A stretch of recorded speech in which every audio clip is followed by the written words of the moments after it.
Right, we're up to L in the VHS collection. So, what is it, halfway through? Let's have a look. Start with some duplicates. So this is Legends of the Fall. Brad Pitt, Anne Hopkins, Aidan Quinn. Big, epic drama of the time. But I've never seen it. Did not interest me, but I still own 2 copies. So I've got the original release and the budget Cinema Club release. Very similar, but there we go. I've not seen it. Then let's have another Cinema Club, The Lady Vanishes. So this is a remake that has Elliot Gould and Sybil Shepherd. And what's it a remake of? It's a Hammer film, apparently, but there you go. Isn't it a Hitchcock film? Then we got the film that killed off Sean Connery's career, The League of Extraordinary Gentlemen, even though I do thoroughly enjoy it. It's great entertainment. From the director of Blade, and yeah, it killed off his career as well, I believe. Some dust on it. And Lost in Space. That's a terrible poster. But again, it's an entertaining film. It's only, unfortunately, they ran out of money before they could finish the film. And what did Ewan McGregor do after Trainspotting? He made Life Less Ordinary with the director, Danny Boyle. Yeah. It's got a good soundtrack, but Cameron Diaz kidnapping where they fall in love, but it's not a good film. I've never seen this one. Too depressing, but yeah, hard to believe this guy who did Son of Pink Panther did this, but there we go, with English subtitles. Unusual to have them hard-coded, I think. Can't remember now. Legally Blonde, I don't think... Did the second one come out after VHS? Because I don't have that one. What's the date on this? Yeah, 2001. So possibly, yeah, it's got the new reels. Where are we? Last Picture Show. This is Jeff Bridges' first film. And Sybil Shepherd's. But I may have seen this many, many, many years ago, but nothing about it rings a bell. But then you get this nice text about it in the VHS, which is nice. It's considering it's a budget release as well. And Jamie Lee Curtis in Love Letters, an 18 certificate. Miss Lee Curtis tackles the part bravely and braless. Okay, there we go. Is this one of her 3 films where she was topless? I'm guessing so. Subtly pitched Curtis. Colour me curious, but it's an old first independent tape.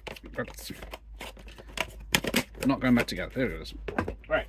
Uh-oh. Lolita. This is the remake with Jeremy Irons of The Dirty Old Man by Adrian Lynn. Yeah, was it a remake of Kubrick's? Got a bit of mould on it, hasn't been watched. Lost in Translation.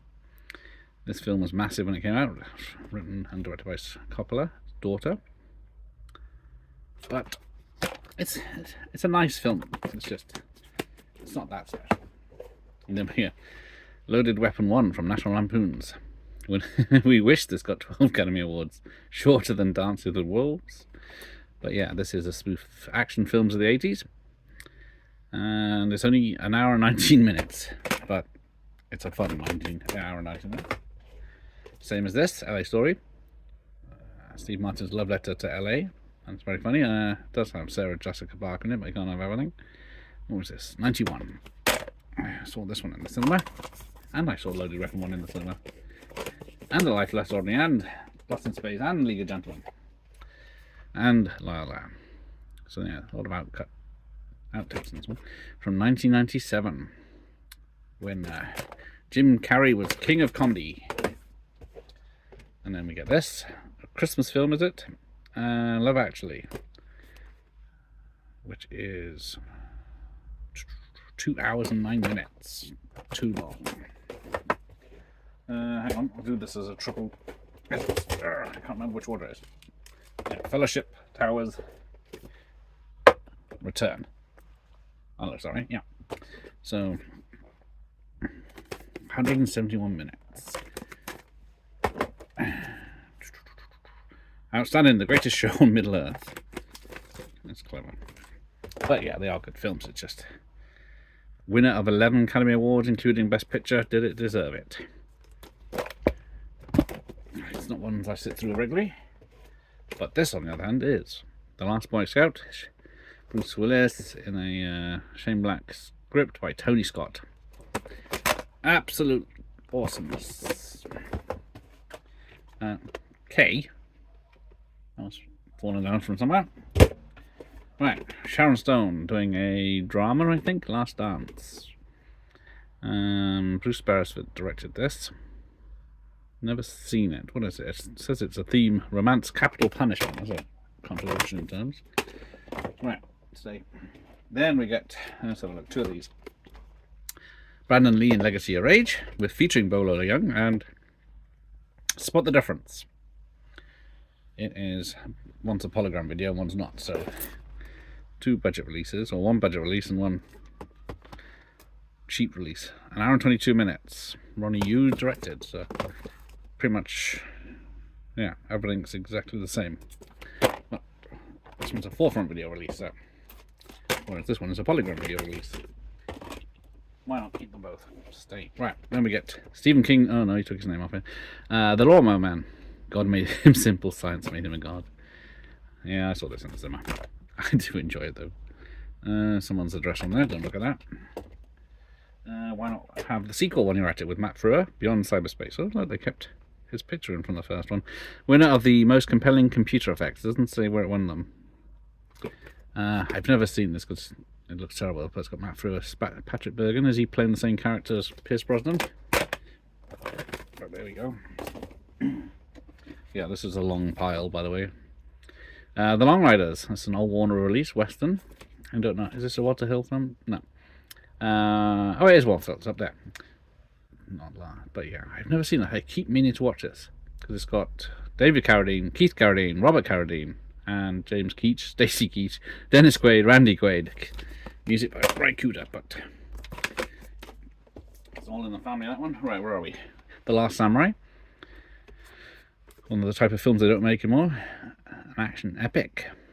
It's a great film, but it's over 2.5 hours. It's still, you get your ninjas versus samurai in that one. I got another 2 tapes here of this selection. Lock, Stock and Two Smoking Barrels. Put Jason Statham on the map, and Guy Ritchie. I always prefer some Snatch, but I'll take Lock, Stock, and I will take the director's cut. I don't know what's the difference, but the version they did not show in the cinema, and it's got outtakes. But yeah, because they've got the label or the title upside down, so if you put it as normal in your stack, it is knackered. But I will be curious to see what the difference of those two. So another 2, which is the old one. This is the 35th anniversary. It includes the overture. So yes, films had a bit of an overture at the beginning of them. They feel really old, and then. But this one is 2 hour, 17 minutes. 2 hours. Yeah, no idea how I'm working that up, but it's a very long film. So putting an overture on at the beginning of it just makes it longer. So they've got this version. This is the this is an RCA one. I thought this was a budget release, but this one, you can feel the difference in the weight of the tape, because yeah, it's an old tape. Look at that one, barely fits on. 1962 film. Right, where are we? The other Lord of the Rings. So yes, before the 2000s, this is the only version you got. The animated version by, was it Bashki? Yeah, so it's 2 hours, and I think it gets most of it in. But based on the first 2 novels, yeah, I guess it's one of those. If it had done well, they would have done the 3rd film, but it didn't make money. Ridley Scott Films legend, with a terrible poster, but a young Tom Cruise, Mira Sarah, and an awesome Tim Curry. Yeah, there he is, if you can recognise him. It's pretty difficult because everything about his features is covered up, so it's only his movements that you might recognise. But which version is this? Who does the music? This is Jerry Goldsmith's music, so special makeup by Rob Bottin, but I find it a very dull movie. Right, where are we? Wesley Snipes and something. Liberty Stands Still. Is it an action film? I thought it was more of a drama, but I might be completely wrong. So it would be interesting to have a look at that, if it is an action film. But I've Never heard of it really, apart from when I picked it up. Lady Hawk. I don't know, that's supposed to be Rutger Hauer, but this is a fantasy adventure from Richard Donner. Did he do this? Yeah, after Goonies 85 he did this, where they're cursed that he turns into, I was going to say a lady, but no, she turns into a hawk and he turns into a wolf or something during the day. It's another long film, but it's very sweet. Now this one I don't know, this is a British film, but I know nothing about it. But there we go, I own it. Right, the last third now. Love story. Love means never having to say you're sorry. Well, that's not exactly true, but this is the nice stripy case. 1971 film. Very big and famous at the time in the 70s, and had a song in it for the soundtrack. Oh, here we go.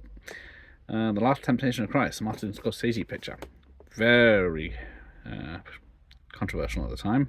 I've never seen it because I'm not that bothered, but written by Paul Schrader's screenplay from the makers of Taxi Driver for you. Right. Oh, yes. This is the moment Adam Sandler went downhill for me. He did have a good run. But yeah, Little Nicky. It's got Quentin Tarantino as a blind guy. Yeah, Harvey Keitel's in it. Lots of famous people, but I didn't enjoy it. This one, on the other hand, I do love it, especially the soundtrack. Is this the old tape? Yeah. What's this packaging on this? 93. So that is 30 years old. Christ. Is this a Christmas film? Little Women with Winona Ryder and yes, Mary Jane and someone else, and let's have a look. Claire Danes, Christian Bale, Eric Stoltz, Susan Sarandon, Samantha Mathis, Gabriel Byrne, Kirsten Dunst. That's the one I was looking for. But yeah, a little bit before they were famous, and then after they were famous, License to Drive, the two Coreys. Let's have a look. What's the date? 88, yeah. So post Lost Boys, everyone thought let's get them together, but it does have, who's the lady in it? Can't see. And one with a great soundtrack, it says. Right, something a bit more modern. Jason Biggs, Pie Fucker, and Mina Savari, who was very big at the late 90s with American Pie and American Beauty and this. A few other films she was in. And another musical biopic, La Bamba, very good one, but this is the budget release. Yeah. This was very big at the time because the soundtrack was in the charts, 1987. And you get a lot of details about it. It's nice to have. Last of the Mohicans. So yeah, this is what the word epic was made for. Michael Mann film with Daniel Day-Lewis. Then we get Leon, or Leon the Professional, or whatever it want to be called wherever you are. Written and directed by Luc Besson, with an underage Natalie Portman and a nutter, what's his name? Gary Oldman. Oh, look who's talking trilogy. Yeah, well, I've got a separate video about this. We'll just crack on, but that's an old tape. Because the first one you'll enjoy, the second one you might also enjoy mostly, and the third one I've never seen. So, because the dogs can talk now. Poor Travolta and Kirstie Alley. Oh, next one to sleep. Right. Bob Hoskins. It's good to talk. And Helen Mirren in the Long Good Friday. There's not many British gangster films, was there? Get Carter and stuff, but The Long Good Friday is one of the best. Probably just as good as any of the American ones. And then we got this British disaster, Kevin and Perry Go Large, based on the sketch show. It's got a lot of gross stuff in it about two teens going to Ibiza in the 90s. But I seem to have a few versions. I've got a box set and a widescreen version for some reason. Then we get Local Hero, which from that picture makes absolutely no sense. But yeah, what is it? You can read that from Bill Forsyth, but that's just the budget release anyway. Right, here we go. Home stretch. Loch Ness. I don't think from the makers of Four Weddings and a Funeral is a good idea, but it's got Ted Danson and Jolie Richardson in there. I think they probably get together again. Not seen it, but I'm not sure how much of Nessie's in it. And then we got The Great Last Starfighter, directed by, what was it, Michael Myers himself, isn't it? Why do they always put the credits all in the wrong around? Director of photography. Doesn't say. Oh yeah, there it is. Directed by Nick Castle. There you go. He's done a few films. That's a great one with CGI effects. What do we got? We've got the Screen Classics of the Lost Boys, because the earlier releases downstairs in the horror section. Yeah, it's only 93 minutes of a fantastic horror comedy. Right. This is all one franchise coming up. So we'll start with the first one, Lethal Weapon, in this special release. Well, I think this is the original release, but yeah, you can get Cobra and all these other. I think Sudden Impact. No, that's a separate one. That's a Clint Eastwood, but it's all in this grey. Anyway, fantastic film. Oldish tape. Then you get the Screen Classics release of that, using the poster again. Poor Danny Glover's behind some stickers. Great Christmas film. What we got? Oh yeah, got the second one in Screen Classics. The other one's downstairs, because I've got so many. I think I've got this franchise about 3 or 4 times. Some of them have different covers, so I kept them together. 4 minutes longer this version. Film's the first. Then you got the third one. Badly photoshopped Joe Pesci in the background, whether it was on purpose or not, but the magic is back again. A bit longer again, this one, 130 minutes and moldy. Right, last one. Lucky guess, Lethal Weapon 4. It's still a good film. It is the weakest of the bunch, but I do prefer the third one. I think the second one was the first one I saw in the cinema, but nice red box and nice red label. Whoa, made it. Right, there we go. Thanks for watching. Here end of the lesson.